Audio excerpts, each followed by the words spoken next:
Hello hello, मैं Sanjay sir आपके सामने एक बार फिर से मैं अपने चैनल अल्ट्रा बायो पे आपका स्वागत करता हूं। और ये मुझे उम्मीद है कि पिछला जितना वीडियो मैंने आपके लिए बनाया है वो सब आपके लिए बहुत ही फायदेमंद रहा होगा, आपने उसे बहुत पसंद किया होगा। लेकिन आज मैं जिस टॉपिक पे बात करने वाला हूँ वो टॉपिक बहुत ही इंपॉर्टेंट, शॉर्ट टाइप क्वेश्चन उससे बहुत आते हैं। एक नंबर का क्वेश्चन या बहुविकल्पी क्वेश्चन उससे ज़रूर आते हैं, और इसलिए कि आप बायो के प्रोडक्ट हैं तो आपको ये टॉपिक जानना बहुत ज़रूरी है, क्योंकि कभी कभी घर से भी ऐसे क्वेश्चन बन जाते हैं कि ये किस प्रकार का बीजाणु होता है, गार्जियंस पूछ देते हैं। तो इसलिए मैं आपके लिए आज ये बहुत अच्छा वीडियो लेके आया हूँ। बीजाणु के प्रकार, टाइप्स हम लोग पढ़ेंगे। बीजाणु के प्रकार, बीजाणु कितने कितने प्रकार के हो सकते हैं, हम लोग आज इस विषय पे अध्ययन करेंगे।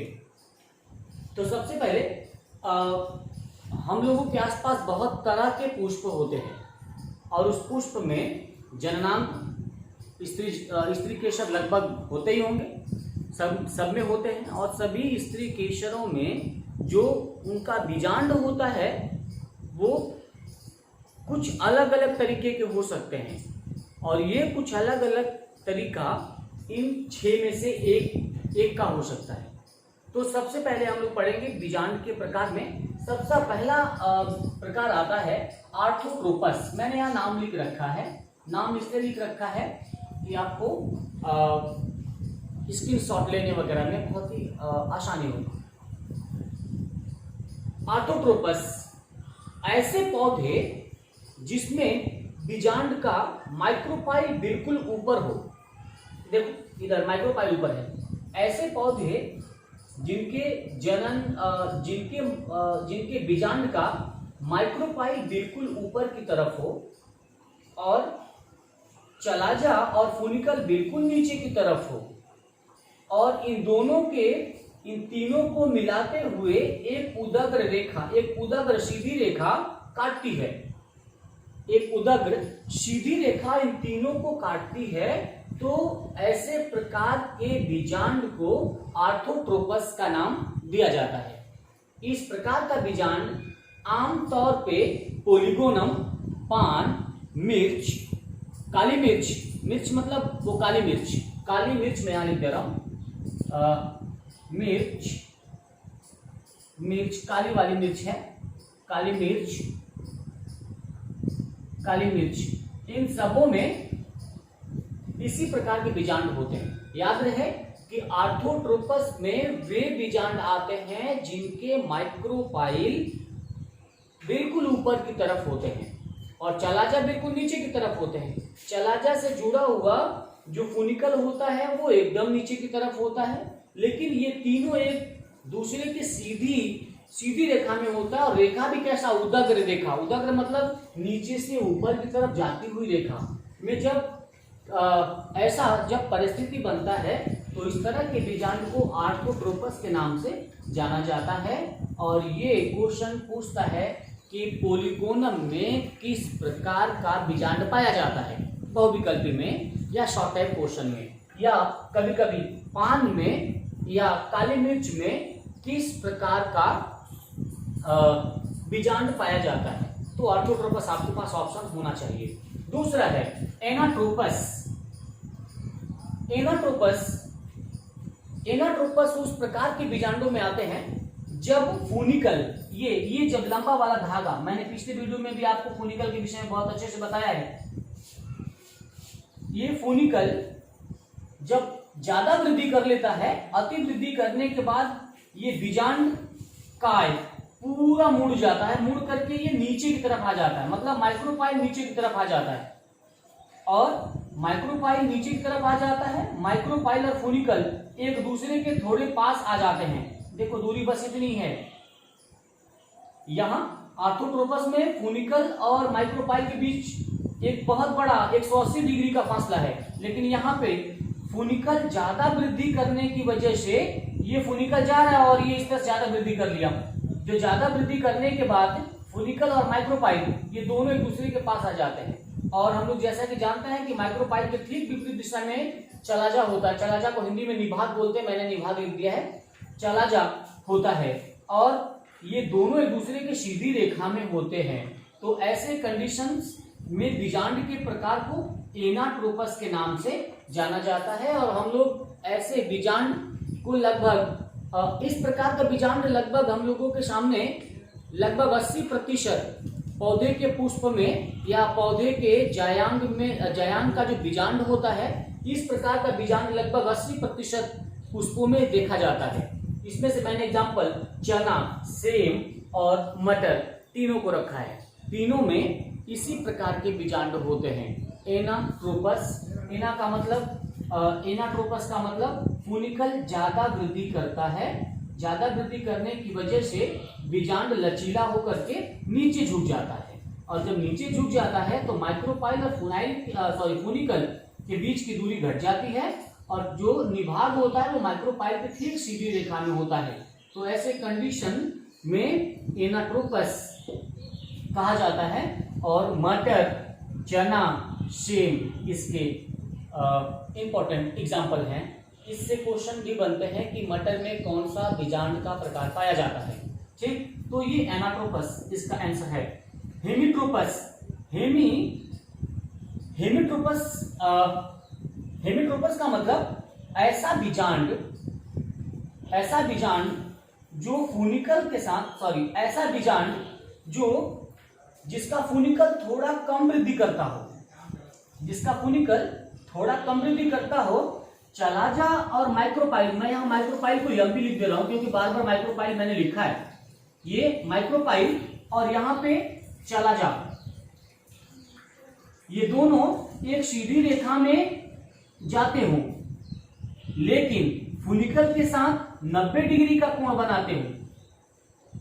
देखिए मैंने कहा कि हेमिट्रोपस में जब बीजांड में माइक्रोपाइल और चलाजा एक क्षैतिज सीधी रेखा में जा रहा हो, ठीक है, मैंने क्षैतिज शब्द का प्रयोग इसलिए किया क्योंकि ये लेटी हुई अवस्था में जा रहा है, क्षैतिज सीधी रेखा में जा रहा हो, और फिर जो फूनिकल है, फूनिकल इस क्षैतिज रेखा से चलाजा से मिलते हुए 90 डिग्री का कोण बनाता है, तो इस प्रकार के बीजांड को हेमिट्रोपस के नाम से जाना जाता है।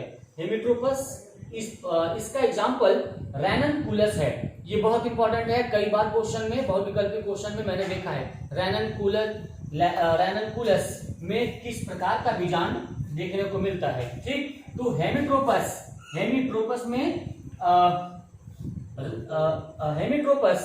रैननकुलस जैसे पुष्प में देखने को मिलता है। ठीक, दूसरी बात कैंपाइलोट्रोपस क्या है? कैंपाइलोट्रोपस बिल्कुल हेमिट्रोपस का ही बिगड़ा हुआ रूप है। कैंपाइलोट्रोपस हेमिट्रोपस का बिगड़ा हुआ रूप है। ये क्या होते हैं? हेमिट्रोपस जैसे बीजांड काय में किसी दबाव की वजह से आकृति बिगड़ जाती है, और किसी दबाव की वजह से आकृति बिगड़ जाती है जिसमें माइक्रोपाइल और चलाजा एक सीधी रेखा में नहीं आ पाते। देखिए ये माइक्रोपाइल है और ये चलाजा है। अगर सीधी रेखा में आना होता तो ऐसे आते, लेकिन माइक्रोपाइल ये निकल गया ऊपर और चलाजा इधर, तो ये दोनों एक सीधी रेखा में नहीं आ पा रहे, ये और ये। तो ऐसी स्थिति को कैंपाइलोट्रोपस के नाम से जाना जाता है ना। तो इस प्रकार का बीजांड चीनोपोडिएसी एक पौधा है, चीनोपोडिएसी में इस प्रकार का बीजांड पाया जाता है। चीनोपोडिएसी में कैंपाइलोट्रोपस नामक बीजांड का प्रकार पाया जाता है। पांचवा है एम्फिट्रोपस। एम्फिट्रोपस क्या होता है? एम्फिट्रोपस जस्ट लाइक एनाट्रोपस। एम्फिट्रोपस और एनाट्रोपस में बहुत ज्यादा कोई अंतर नहीं है। जो अंतर माइनर है मैं उसको बताने जा रहा हूं। एम्फिट्रोपस एनाट्रोपस के ही समान होते हैं। इसमें भी फूनिकल ज्यादा वृद्धि करता है। इस वृद्धि की वजह से ये जो बीजांड काय है वो मुड़ जाते हैं, मुड़ करके नीचे आ जाते हैं। और इसमें भी जो माइक्रोपाइल है और ये एमपी, मैं माइक्रोपाइल को एमपी कर दे रहा हूं, माइक्रोपाइल और फूनिकल फूनिकल ये दोनों एक दूसरे के पास आ जाते हैं। इसमें भी चलाजा ऊपर तरफ होता है, चलाजा और माइक्रोपाइल ये दोनों एक सीधी रेखा में आ जाते हैं, लेकिन अंतर कहां बनता है? अंतर ये बनता है कि एम्फीट्रोपस का जो एम्ब्रियो सैक है वो घोड़े के नाल के समान होता है। ये मुख्य अंतर है, बस यही एम्फीट्रोपस और एनाट्रोपस में यही अंतर है कि एम्फीट्रोपस का जो एम्ब्रियो सैक है, मैंने EC लिख दिया, एम्ब्रियो सैक को मैं कई बार लिखा हूं इसलिए EC एम्ब्रियो सैक ये क्या करता है? ये घोड़े के नाल के समान हो जाता है। तो इस तरह से एम्फीट्रोपस, इसे एम्फीट्रोपस के नाम से जाना जाता है। इस प्रकार का बीजांड ब्यूटोमेसी और ब्यूटोमेसी में स्पेशली रूप से इस प्रकार का रचना पाया जाता है या बीजांड पाया जाता है, या इसके साथ एक और पौधा आ जाता है, एक और पौधे का पुष्प आ जाता है एलिसमेसी। एलिसमेसी में भी एम्फीट्रोपस जैसा बीजांडकाय पाया जाता है। तो आप एग्जाम्पल में विशेष ध्यान देंगे क्योंकि इससे एग्जाम्पल ही पूछता है। 2 नंबर का क्वेश्चन पूछेगा तो पूरा बीजांड के प्रकार का वर्णन पूछेगा, या 1 नंबर का क्वेश्चन पूछेगा तो उसका एग्जाम्पल है ना, किसी एक का वर्णन करने के लिए पूछेगा 1 नंबर का। दूसरा है और लास्ट है सर्सिनोट्रोपस। सर्सिनोट्रोपस एक सबसे अलग ट्रोपस है। इसमें क्या होता है? इसमें फूनिकल इतना वृद्धि कर जाता है कि वो 360 डिग्री का कोण बना लेता है। जो मतलब ये जो है ये सर्सिनोट्रोपस में क्या होता है? जो बीजांडकाय होता है वो एक राउंड, एक गोला घूम जाता है, और घूम जाने की वजह से ये फूनिकल के साथ 360 डिग्री का कोण बना लेता है। ये 90, ये 90, 180 हो गया, ये 90 और ये 90। अगर यहां से फूनिकल स्टार्ट होता है और फिर यहां से ये घूमना शुरू कर देता है तो यहां से 90 हो गया, इधर आया, कितना दूर आया? 90। फिर अगर ये आगे बढ़ गया ये 90, और फिर नीचे आ गया ये 90। मतलब ये जो है फूनिकल या चलाजा, ये दोनों के साथ 360 डिग्री का कोण ये बनाता है। इस तरह का जो बीजांड होते हैं ये सर्सिनोट्रोपस कहलाते हैं। कहने का मतलब यह है, इसमें इतना ज्यादा वृद्धि हो जाती है फूनिकल्स में, इसकी फूनिकल्स यही है, इसकी फूनिकल्स में इतनी ज्यादा वृद्धि हो जाती है कि वो बार बार मतलब एक राउंड वो घूम जाता है पूरा। तो ऐसे को सर्सिनोट्रोपस कहते हैं। और इस प्रकार का एग्जाम्पल हमें नागफनी और कैक्टस, जैसे नागफनी में इस तरह का बीजांड हमें देखने को मिलेगा। मुझे उम्मीद है कि ये शॉर्ट वीडियोस, इसके ऊपर बहुत लंबे लंबे वीडियो बने हैं, लेकिन आज का ये शॉर्ट वीडियोस आपको बहुत अच्छा लगेगा क्योंकि इसमें कम से कम 6 टॉपिक्स या 6 जो नाम है इसमें बीजांड के प्रकार में 1 नंबर का क्वेश्चन आपको आने वाला है। इसलिए आप इसे बहुत अच्छे से देखें, नाम और क्या बोलते हैं उसका एग्जाम्पल अच्छे से याद कर लें, लेकिन चैनल को सब्सक्राइब करना ना भूलें। Thank you.